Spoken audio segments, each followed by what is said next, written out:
for your information, sepanjang you belajar di dalam AP224 ni, untuk construction technology setiap semester dia ada tema dia. So tema untuk 502 adalah reinforced concrete building. Itu adalah tema utama. Sebab itulah kalau you tengok kita punya syllabus memang banyak belajar pasal reinforced concrete. Okay, so without further ado saya akan start my presentation. Tapi sebelum tu you all dah tengok tak past year question untuk 502? Dah pernah tengok tak? Selain daripada soalan yang saya dah pernah share? Oh, maknanya belum start study lagi lah ni. Okay, so esok dah test ya. So maknanya dah boleh start study lah. So I harap kita punya revision pada hari ni dapat membantulah sedikit sebanyak membantu you untuk belajar ya. Okay, so I'm going to start my presentation. Alright, okay, boleh nampak saya punya slide tak semua? Boleh. Okay, boleh ya.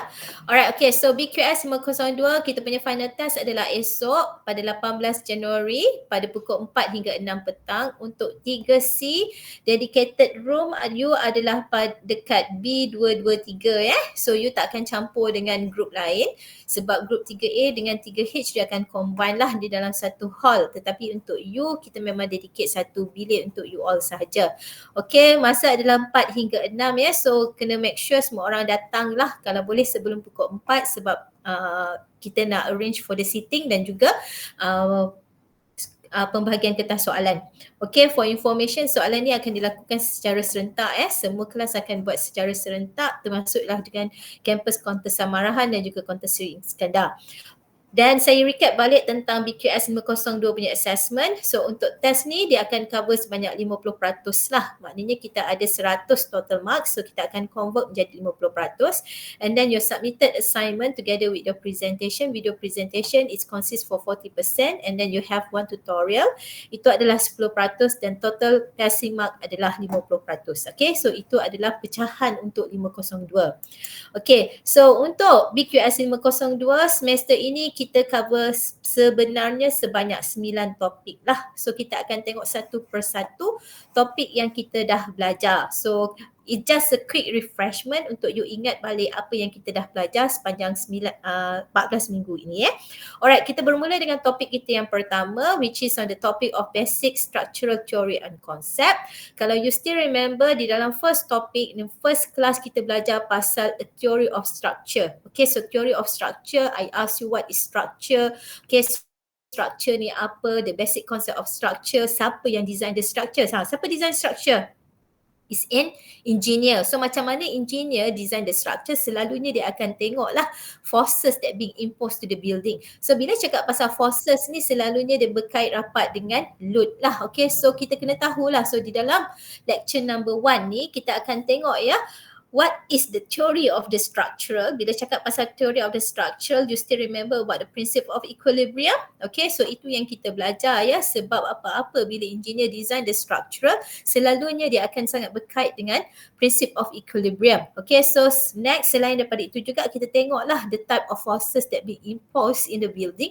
So kita tengok ada banyak jenis forces. Okay, sebagai contoh kita ada compression. So compression ni macam mana, tension ni macam mana and etc. So kita nampak ni semua. And then kita juga tengok topic on the structural behavior which is bila kita impose the forces to the structure, apa akan jadi pada structural tu. Okay, so katakanlah macam wall. Kalau kita kenakan beban melebihi daripada apa yang mampu ditanggung, so what happen? So kat sini kita akan nampaklah wall tu akan fail. So fail tu dalam bentuk macam mana? Dalam bentuk crushing, buckling, settlement and etc. Okay, so ini yang kita belajar pada minggu pertama atau minggu kedua di dalam BQS 502. Okay, boleh ingat tak? Masih ingat lagi tak? Boleh recap topik ni? Boleh ya? Boleh. Boleh, madam. Alright. Okay. Next. Okay. On the second topic pula. Second topic ni kita dah fokus. Kalau tadi on the first topic, kita hanya tengok what is the theory of the structure. Okay. On the second topic, kita memang terus masuk on the RC concrete structure lah. So dalam RC structure ni, kita bahagikan kepada tiga Maknanya kita ada 3 minggu ataupun 3 subtopik yang berbeza, di mana on the lecture 1 for this topic kita tengok introduction to RC structure, and then the second subtopic kita tengok the properties of reinforced concrete, and then on the third subtopic kita tengok on the reinforced concrete substructure, which is focusing on the main structure of the building. Kita tengok beam and column, floor and flat roof. Okay, so yang ini dia memang banyak sikit lah. Okay, kalau you still remember on lecture number 2 saya memang tak buat kelas sebab lecture number 2 saya kata this is a repetitive modul daripada apa yang you dah belajar on the previous semester. Sebab dalam lecture number 2 ni kalau you tengok kita belajar pasal the properties of reinforced concrete, kita tengok about the material, concrete tu apa, reinforcement tu apa, formwork tu apa and etc. So dalam topik nombor 2 ni RC structure, saya lebih tekankan kepada subtopik nombor 1 dan juga subtopik nombor 3 sebab subtopik nombor 2 this is a self reading. Okay, kita tengok yang pertama dahulu which is on the lecture 1, which is introduction to the RC structure. Di dalam topik ini saya ada explain to you what is the building, apa tu building. Okay, so you kata building is the envelope space lah, kawasan yang tertutup. Kenapa kita perlu kawasan yang tertutup? Lebih kepada safety, comfort, environment and etc. Maknanya the purpose of having a good building. Okay, so kita tengok juga di dalam topik ini is a basic understanding what is the structure, what is superstructure, apa yang dikatakan superstructure dan juga substructure. Maknanya you kena tahulah identify apa the substructure, any element that being constructed above ground level, itu adalah superstructure. Dan apa yang dikatakan substructure, sebenarnya pembinaan di bawah lower ground level. Okay, so itu kita dah definisikan apa dia substructure dan juga superstructure. Selain daripada itu juga kita tengok ya the type of superstructure. So dalam lecture ini saya terangkan kat you all about the 3 type of superstructure, which is solid, skeleton dan juga surface. Okay, if you can still remember, yang dibahagikan, cara kita bahagikan superstructure ni adalah berdasarkan how the load is being transferred. Okay, macam mana agihan beban tu berlaku. Okay, so katakanlah solid. Okay, solid structure. How the load is being transferred? So selalunya untuk solid, the load is being transferred through the wall. Okay, so mana-mana construction yang menggunakan kaedah solid structure, dia mesti ada load bearing wall. Maknanya tanggungan beban dia tu adalah melalui dinding. Bukan macam normal kita ada beam and column, tetapi untuk solid construction tanggungan beban dia adalah melalui dinding lah, through the wall. So contoh bangunan yang paling senang adalah igloo. Okay, so igloo is one kind of the solid structure. The next step is a skeleton. So agihan beban untuk skeleton ni adalah melalui the framework lah. So framework in the building consists of beam and column. So agihan beban dia adalah melalui beam dan juga column. So from the column kita transfer to safe and safety ground ataupun melalui foundation ya. Okay, so bila kita dah tahu agihan beban dia, kita kena juga tahu apakah jenis-jenis bangunan ataupun binaan yang menggunakan kaedah skeleton. So kalau yang mana dah baca tu mesti you tahu ya, kalau skeleton structure apa bangunan biasa menggunakan kaedah skeleton. Macam apex frame, portal frame, betul tak? Okay, so itu adalah antara binaan yang menggunakan kaedah skeleton structure lah. Okay, so yang third one adalah surface. Surface ni adalah the load is being transferred ataupun carried by the roof. Okay, so ini adalah cara lah. So you kena tahulah the 3 type of superstructure, 3S, solid, skeleton and surface. Selain daripada itu juga you kena tahu jenis-jenis bangunan yang menggunakan kaedah superstructure dan juga benefit for each lah. Kalau you tengok dalam slide ini, kita juga ada lah. Okay, kita ada what is the advantage of using skeleton surface structure lah. So kat sini adalah penerangan dia. Okay, selain daripada itu juga, selain you tahu pasal teori, you kena tahulah about the sketches. Okay, what is the sketches? Okay, itu adalah untuk superstructure. Then next kita tengok jugalah the classification of frame. Okay, so frame. Macam mana kita nak classify? Frame adalah berdasarkan dia punya connection. Okay, so connection between beam and column. Okay, so connection ni adalah kita tengoklah sama ada dia rigid, semi-rigid ataupun fully rigid. So connection ni bila cakap rigid, semi-rigid atau fully rigid adalah berdasarkan dia punya flexibility lah, rigidity ataupun flexibility of connection. Okay, katakanlah rigid ni, maknanya rigid ni dia tak flexible, maknanya dia flexible, maknanya dia ada sense of flexibility, yang boleh dapat sense of flexibility. Contohnya macam kita pakai bolt and nut, maknanya dia tak stiff lah. Kelas, saya dengan you all lagi tak? Masih dengar saya tak? Dengar medium. Okay, Medium tak gerak, baru second page. Memang saya tak gerak lagi. Oh, okay. Masih lagi RC structure kan? Lecture 1 kan? Baru macam basic structural theory. Oh, sepatutnya saya dekat sini.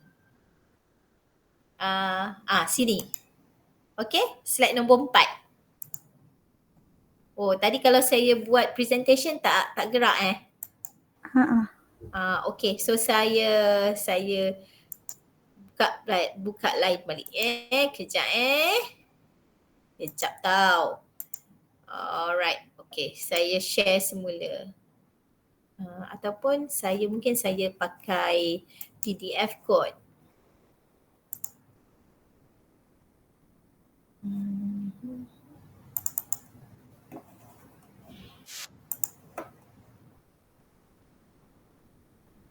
Okay.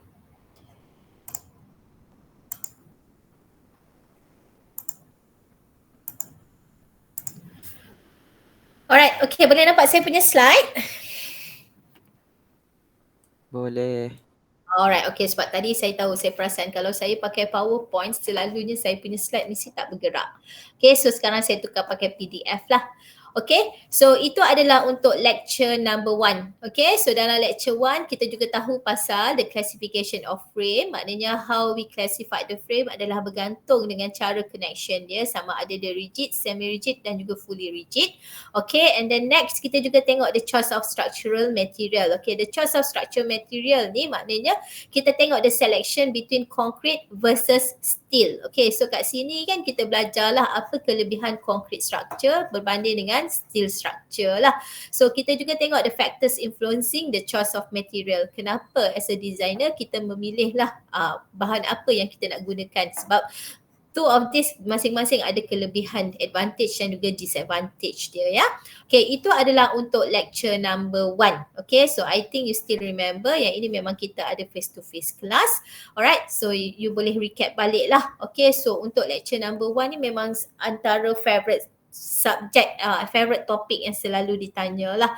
So selalunya dia akan tanya pasal what is the type of superstructure, explain, dia ask you to sketch, and dia tanya juga pasal factors of influencing between concrete versus steel, dia punya advantage and disadvantage. Okay, so that is for lecture number 1. So lecture number 2 pula adalah the properties of concrete lah. Properties of concrete kita tengok one by one lah. What is the concrete, apakah proses-proses untuk buat concrete, okay. And then reinforcement, the type of reinforcement dan juga formwork lah. Okay, so in this topic number 2 selalunya this is quite simple. Dia akan jarang, tak pernah ditanya, tetapi tak adalah selalu.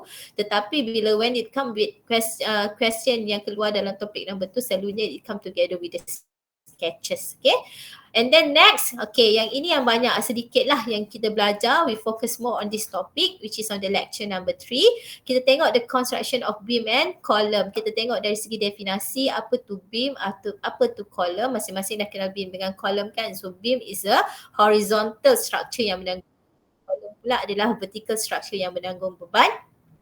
So bila that being imposed to the load, apa akan jadilah the type of failure dia ya. And then next kita pergi kepada floor. Floor ni yang banyak sikit lah, floor slab ni. Okay, if you still can remember, untuk floor ni kita tengoklah the flooring system. Okay, first kita tengok the flooring system, kita categoriskan dia sebagai suspended dengan non-suspended. Okay, suspended floor selalunya kita akan tengoklah lantai tergantung ataupun upper floor. That is a suspended floor. Okay, so suspended floor selalunya kita akan kategoriskan dia sebagai sama ada dia one way span ataupun two way span. Yang dikatakan spanning ni adalah jarak antara column to column dan juga cara macam mana agihan beban tu berlaku. Okay, so one way span dengan two way span adalah kiraan beban yang mampu ditanggung. Selalunya two-way span ni dia menanggung beban yang lebih tinggi dan span dia adalah lebih panjang. Okay, so dia adalah beberapa cara lah untuk mengenal pasti dan ada karakteristik dia, apa yang dikatakan one-way span dan juga two-way span. Okay, so dia ada macam-macam jenis ya. Kalau you still ingat ya, kita ada flat slab, flat plate, okay, the one with the mushroom cap and etc. Itu yang kita belajar dalam floor construction. Okay, so dia ada kelebihan dia dan juga kekurangan dan juga kesesuaian dia dekat mana nak pakai. Okay, so in this topic juga kita tengok juga about the factors affecting the choice dan juga design consideration bila kita nak buat. Okay, so itu adalah untuk flat slab, floor slab. And then next kita tengok juga on the topic of the flat roof lah. Flat roof ni simple sahaja topik dia. Okay, so dia the construction of the flat roof basically sama sahaja macam the construction of the upper floor. Cuma lebihnya kita ada DPM, waterproofing. Okay, sebab dia terdedah dengan environmental. So the waterproofing adalah crucial lah untuk flat roof system. So selain daripada itu juga, kalau flat roof system ni kita tengoklah advantage dan juga disadvantage of flat roof system. Okay, itu kita dah discuss di dalam topik flat roof. Okay, so itu adalah untuk lecture 2 for RC structure. So bawah RC structure memang kita ada subtopik yang agak panjang. So ada soalan? So far so good? Okay, boleh? Boleh, madam. Boleh. Okay, recap balik ya. Alright, next kita masuk on the topic pre-stressed concrete. Okay, so kita dah belajar habis-habis pasal reinforced concrete, dah tahu dalam reinforced concrete, dalam concrete tu ada reinforcement. Reinforcement itulah yang bertugas untuk menanggung beban yang lebih tinggi. And then now kita belajar pasal pre-stressed concrete. Apa kelebihan pre-stressed concrete compared to the RC concrete kan? Okay, kalau RC concrete kita ada reinforcement, tetapi di dalam pre-stress kita ada tendon. Okay, ingat lagi tak pasal tendon? Masih boleh ingat pasal tendon? Ingat tak? Ingat. Ingat kan? Okay, so tendon ni adalah a group of wired. Maknanya dia lebih fleksibel. Kalau reinforcement dia bersifat stiff. Betul tak? Dia stiff kan? Dia keras, dia pegun. Tetapi kalau kita cakap it is a wired, dia lebih fleksibel dan lebih kuat. Okay, so itu adalah tendon. Okay, so perbezaan antara reinforced concrete dengan pre-stress, di mana pre-stress, di dalam pre-stress kita ada tendon. Okay, so tendon ni dia replace reinforcement lah dan dia punya karakteristik dia lebih kuat. Okay, sebab dia strand wire. Dalam satu bunga tu dia ada banyak wire. Okay, so yang dikatakan pre-stress ni adalah bila kita regangkan, when we stress the tendon, bila. So dia ada dua kaedah lah. Pre-stress concrete ni sama ada kita buat pre-tensioning pre-stress concrete. Okay, pre-tensioning di mana concrete kita cast in concrete. Okay, lepas concrete tu dah keras, baru kita regangkan kita punya tendon. Okay, so concrete is cast around the already tension tendon. Maknanya kita letak tendon and then kita tuang concrete and then kita regangkan kita punya tendon. Okay, so contohnya macam gambar dekat sini lah. Okay, so you nampak lah. Okay, kita letakkan dulu kita punya tendon di dalam kita punya mold. Lepas tu kita cast in the concrete. Okay, kita regangkan dia, kita cast in the concrete. Bila concrete kita dah keras, kita potong kita punya tendon tersebut. Okay, sebab itulah nama dia pre-tensioning. Kita tegangkan dulu kita punya tendon, kita tuang concrete, lepas tu baru kita potong. Okay, so apa kelebihan buat pre-tensioning ni? Apa dia punya karakteristik? So pre-tensioning ni selalunya kita buat di kilang. So kelebihan dia adalah dari segi kualiti dan juga dia punya kuantiti lah, kita dapat kuantiti yang banyak kualiti dia sebab dia dalam control environment lah. Maknanya bila kita buat di kilang, so dia punya size semuanya standard. Okay, so antara komponen yang biasa kita pakai pre-tensioning pre-stress concrete contohnya macam beam dan juga column. Okay, so itu adalah untuk pre-tensioning. Maknanya kita regangkan dulu kita punya tension, kita tuang concrete kita keras, baru kita potong kita punya tendon.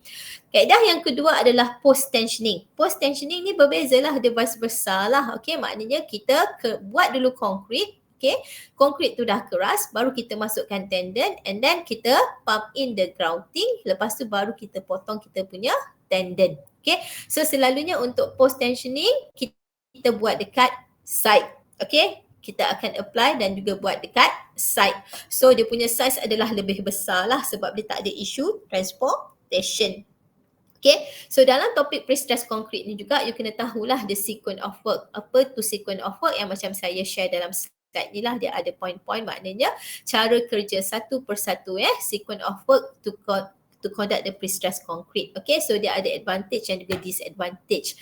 Okay, so you need also to do the sketching lah untuk topik 4 ini. So topik 4 ni topik yang mudah dan senang nak faham. Okay, so ada soalan topik 4? Topik Ada madam. Okay, boleh ya? Alright, okay, so that is a quick recap.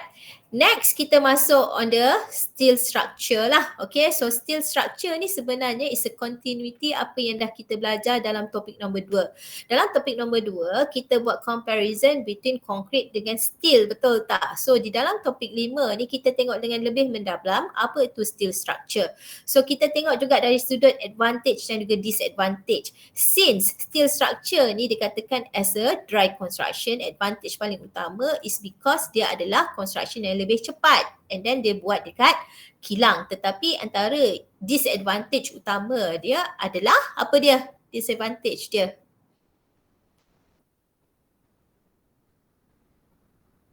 Apa disadvantage steel structure? Limitation of size, betul tak? Okay, sebab maksimum paling panjang pun kita boleh dapat satu structure tu adalah 12 meter disebabkan transportation. Kita buat kat kilang, kita dah dekat site, kena consider about the size. Berbanding dengan RC, kalau kita boleh buat dekat site, kita tak ada limitation of size. Maknanya kita boleh cast in suka-suka kita lah. Alright, okay. So kita kena tengok lah what is the advantage and the disadvantage. Lepas tu kita tengok the erection of steel component.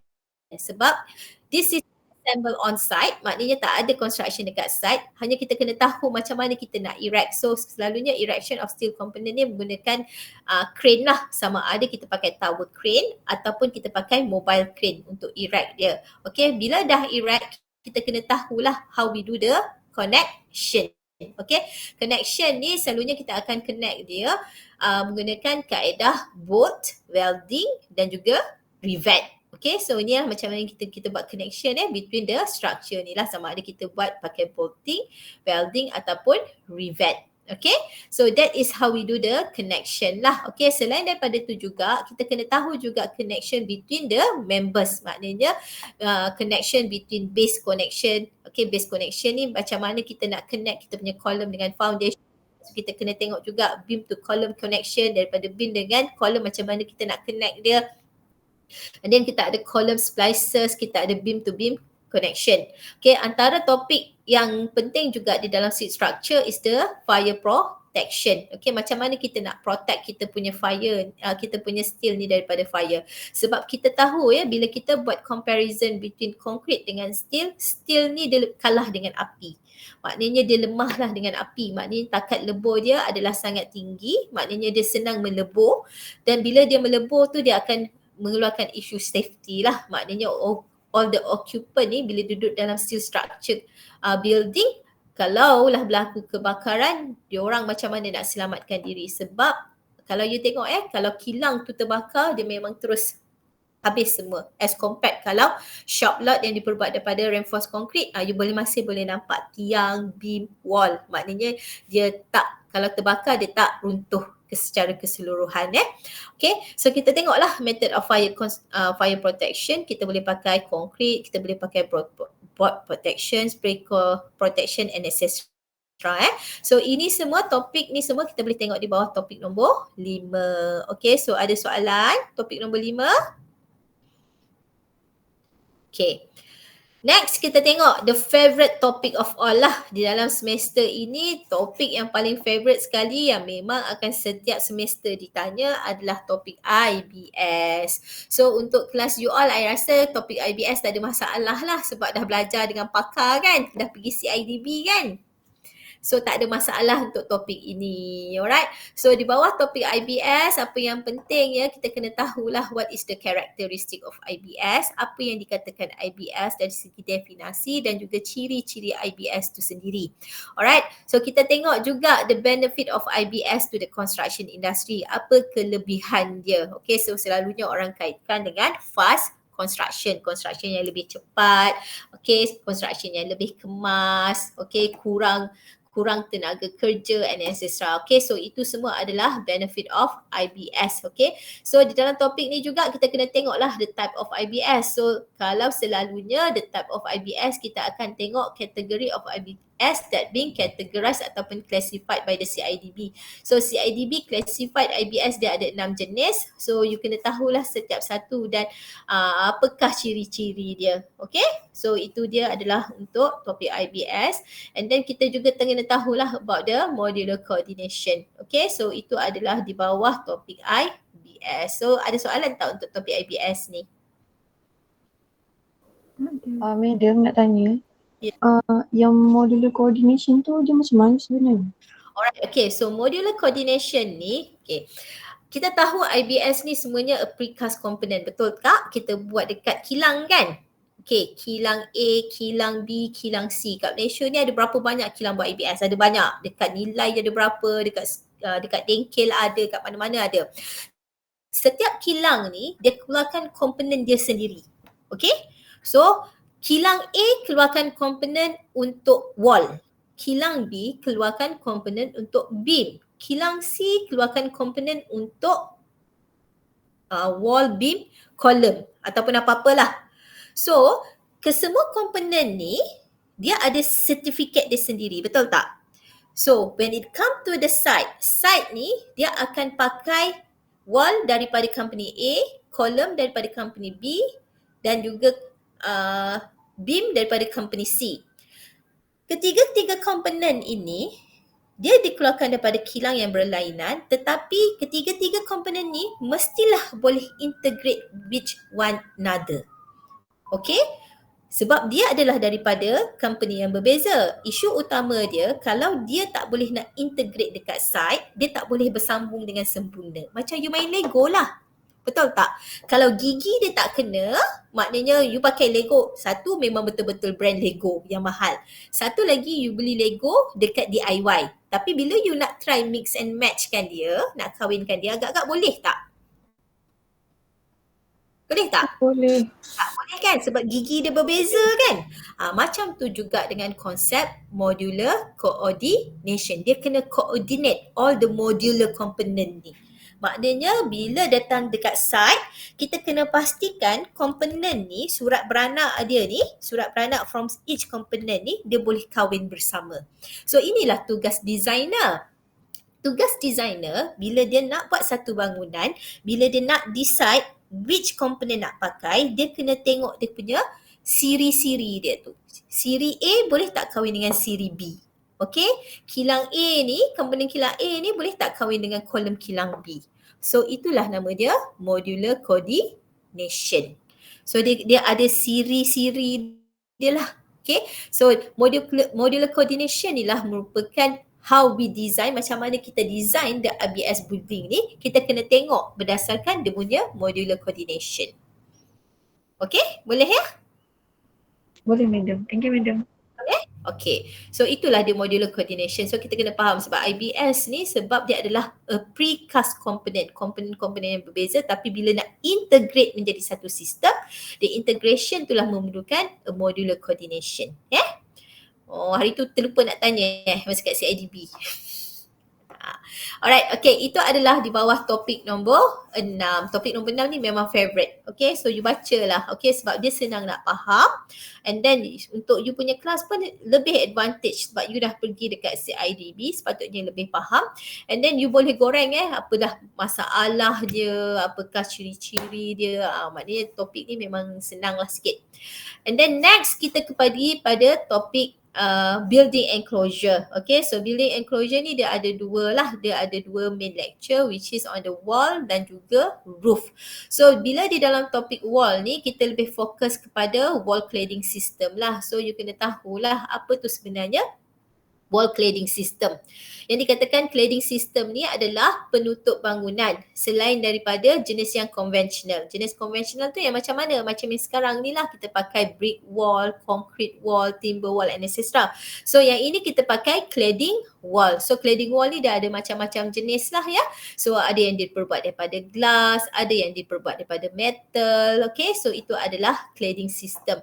So adakah dia menanggung beban? Some of the cladding system memang dia design hanya untuk aesthetic look sahaja dan dia tidak menanggung apa-apa beban. Okay, so itu adalah cladding system. So di bawah cladding system kita kena tahulah apakah jenis-jenis cladding system. Kita ada attached system, kita ada curtain wall system, kita ada infill panel. Tetapi kita punya fokus lebih kepada kita jenis curtain wall type. Okay, so curtain wall. So apa tu curtain wall? So I think you know lah kan. Kita dah tengok dalam kita punya slide apa yang dikatakan curtain wall. So curtain wall ni dia ada 3 jenis. Stick, unitized, semi-unitized. Stick, unitized, semi-unitized ni macam mana kaedah pemasangan curtain wall tersebut. So curtain wall yang paling popular untuk you senang imagine adalah curtain wall yang menggunakan glass lah. Macam ni macam yang gambar ni. Nampak tak gambar kecil ni kan? Yang background gambar ni kan? Ini adalah curtain wall jenis glass yang menggunakan kaedah stick. Okay, apa tu kaedah stick? Dia ada mullion dekat tengah-tengah ni. Maknanya dia ada stick lah. Stick ni lah yang digunakan untuk kita melekatkan kita punya cladding system. Okay, ini yang kita belajar lah. Alright, okay. So the system of cladding. So di dalam cladding system ni kita lebih fokus kepada curtain wall system. Okay, boleh ya? Alright, next. Di bawah topik building enclosure juga kita masuk di bawah topik long span roof. Apa yang dikatakan long span roof? Di mana span dia, jarak antara kolom to kolom itu adalah panjang melebihi 12 meter. Okay. So untuk topik building enclosure ni kalau you tengok ya, sebenarnya building enclosure ni dia ada 2 cara saya mengajar. Satu, saya suruh you tengok video, betul tak? I ask you to watch the video kan? Ingat? Kan, saya suruh you tengok video kan.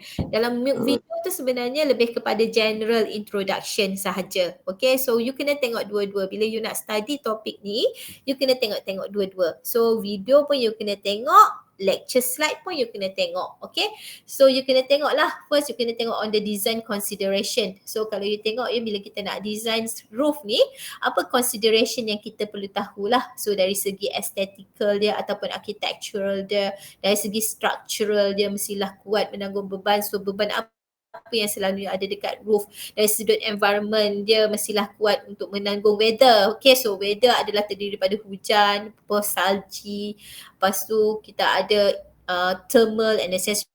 Dan juga dari sudut mechanical. Itu adalah antara consideration bila kita nak design a roof. Okay, so kita tengok juga material untuk long span roof. Selalunya kita ada timber dengan juga steel. Okay, so timber dengan steel ni memang the common one lah. Tetapi sekarang ni paling banyak pakai steel lah, steel structure untuk buat a roof structure. Okay, so next kita juga belajar ya dalam long span roof ni. Kita tengok lah, okay, kesesuaian jenis-jenis long span roof. Okay, so jenis-jenis dia antaranya adalah space deck. Okay, kalau space deck you ingat tak dalam bentuk piramid tu. Kita construct dia piramid kecil-kecil tu, nanti kita assemble kan, kita install dekat site. Okay, so what is the maximum length untuk space deck? Space deck ni sesuai pakai kat mana? Space deck kalau masa saya mengajar tu saya tunjuk gambar stadium. Ingat tak? Kan? Ada dalam case study kita menggunakan kaedah space deck. Okay, kita install and etc. lah. Okay, so berapa dia punya maximum span? Maximum span dia boleh mencecah sampai 35 meter. Okay, so space deck kita juga ada space frame. Kalau space deck tadi dalam lebih kepada bentuk piramid, space frame dia lebih fleksibel lah. Okay, dia boleh dalam bentuk triangle ataupun rectangular lah, and then dia punya lebih fleksibel. Okay, compared to the space deck. Tapi sebenarnya dari segi konsep dia sama sahajalah. Okay, and then kita juga ada truss system. Truss system ni yang macam biasa, macam pitch roof yang selalu you nampak. Tetapi kelemahan dia tak praktikal kalau kita construct lebih daripada 15 meter. Maknanya span dia tak panjang lah. And then kita juga ada lattice girder. Lattice girder ni yang paling selalu kalau you nampak dekat assemble hall, okay, dewan, aeroplane hanger and etc. dia pakai lattice girder, and then span dia pula lebih panjang. Okay, boleh maksimum tu 42 meter lah. Okay, itu antara ciri-ciri long span roof. Okay, so selalunya bila keluar soalan long span roof ni, dia akan bagi you situasi, senario, you kena propose which is the best type of long span roof yang you nak pakai, and then give some justification. Okay, so itu adalah antara soalan yang biasa akan keluar lah di bawah topik ini. Maknanya you kena propose, okay, sketch, bagi justification kenapa kita pilih this kind of long span roof. Okay, boleh ya? Masih ingat kan topik ni? Boleh ya? Alright. Last topik kita masuk demolition and alteration works. Okay, so demolition and alteration work adalah last topik yang kita belajar. So dalam topik ini kita kena tahulah the principle of demolition lah. So ada 3 jenis, sama ada dari segi progressive, deliberate collapse mechanism ataupun removal of elements. So dia adalah, kalau progressive demolition maknanya lebih dalam control environment. Kalau collapse mechanism, kita terus remove the key structural member, contohnya beam and column. Kita tarik beam and column, kita robohkan beam and column, automatically the whole building akan runtuh. Dan kita juga ada deliberate removal of element, maknanya kita pecahkan satu per satu. Itu adalah principle of demolition. And then next kita ada demolition phases. Okay, fasa-fasa bila kita nak buat demolition, kita ada pre-demolition phases. Apakah kerja-kerja yang berkaitan dengan pre-demolition? Kita ada site survey, site preparation, decommissioning, soft stripping, recycling and reuse. Okay, so yang ini penting bila saya cakap penting tu, buatlah staff. Okay, so yang ini penting untuk kita faham lah. Okay, so you kena tahu ya, the phases of demolition. Okay, itu adalah untuk pre-demolition. So during the construction demolition phase, apa yang berlaku, and begitu juga dengan post demolition phase. Okay, so you kena tahulah. So ini ada dalam slide, they explain to you in detail apa yang perlu dilakukan oleh kontraktor bila dia nak buat demolition. Okay, sebelum demolition apa yang dia perlu buat? Okay, contohnya macam site survey. Dekat buat during the site survey, apa yang perlu dia ambil? Dia kena ambil gambar. Okay, sebab dia kena tahu who is the neighbor. Sebab daripada pre-demolition phases ni lah, kita akan decide what type of demolition yang kita akan pakai. Okay, so teknik dia sama ada kita boleh pakai hand demolition, pushing arm, ball, explosion, wire ropes and etc. Okay, so ini adalah demolition technique yang paling popular. So bila dalam demolition techniques ni selalunya kan, dia suruh you sketch and explain the process lah. Kalau contohnya macam hand demolition, what is the process of hand demolition? So ceritalah apakah bahan-bahan yang kita pakai untuk hand demolition. Selalunya kita pakai apa? Hammer. There's so many hammer yang applied. Lepas tu selalunya dalam control environment kita akan pecahkan satu per satu. Sesuai pakai dekat mana? Untuk kawasan yang congested area. Maknanya kita tak boleh nak pakai explosion ke demolition ball kan.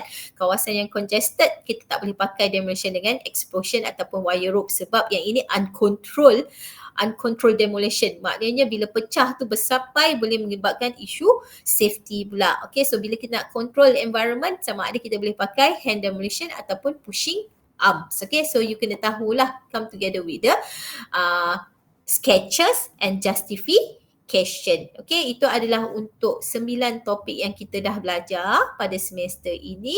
Okay, semua cover kan? Betul tak? Alright, so saya rasa kalau tengok dalam GC tu nota semua ada. So what you have to do now, since esok dah test, okay, just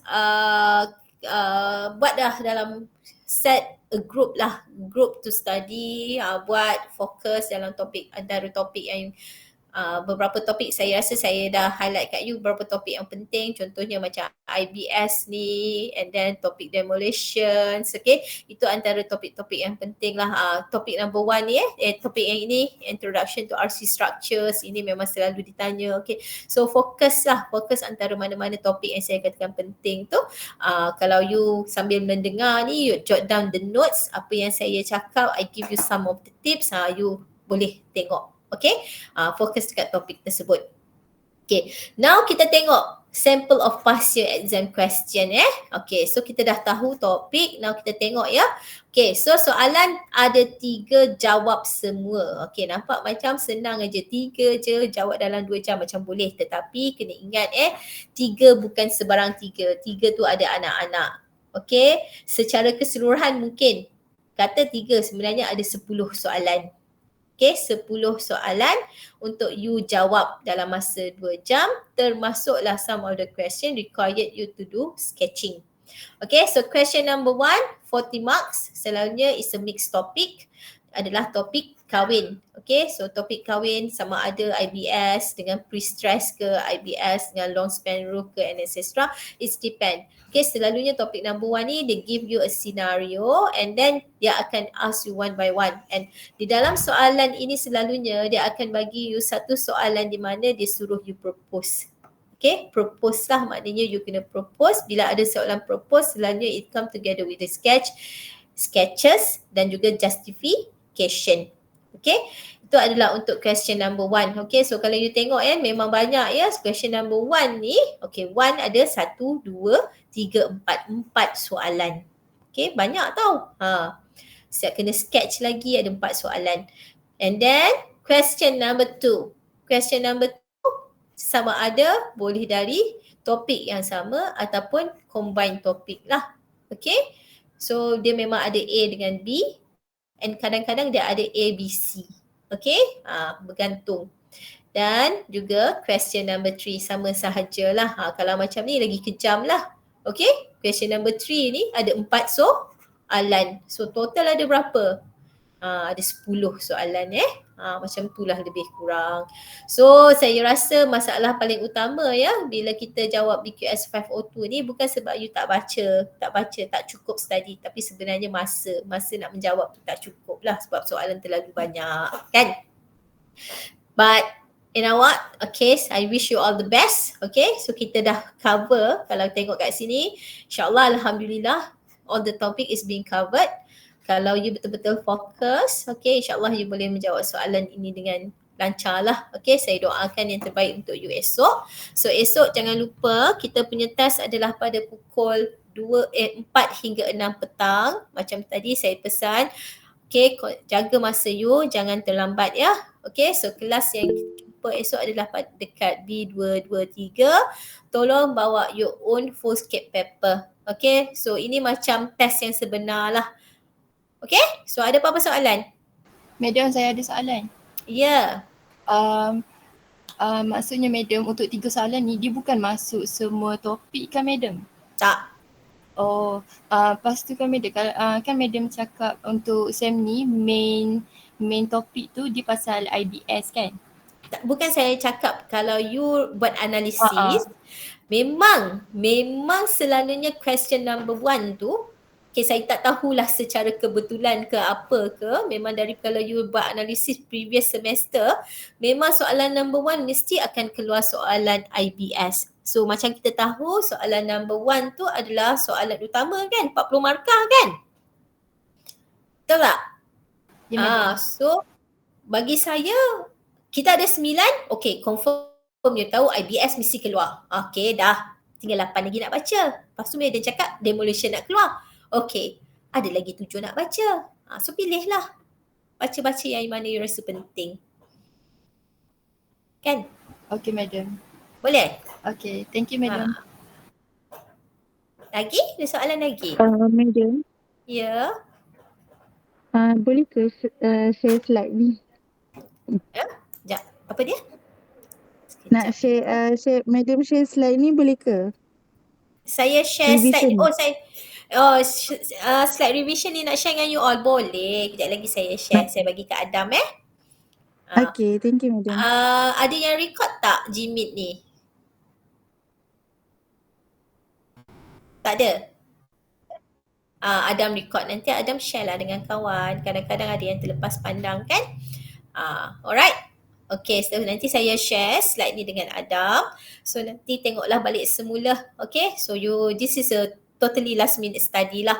Okay, bila dah last minute study ni, saya punya advice kalau boleh buat dalam study group, suruh kawan ni baca satu topik, lepas tu ajar balik dekat kita. Macam dengan kaedah tu lebih cepat faham lah. Okay, ada apa-apa lagi soalan tak untuk esok?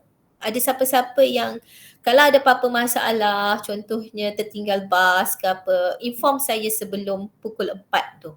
Okay, So maknanya saya tahu ada latecomers ataupun mungkin esok you terdemam ke, ada emergency ke apa, beritahu saya sebelum test. So at least saya alert, mungkin saya boleh rearrange test untuk you secara online. Boleh ya? Tapi online lain lah soalan dia, tak samalah macam kawan-kawan yang lain. Okay, ada soalan lain?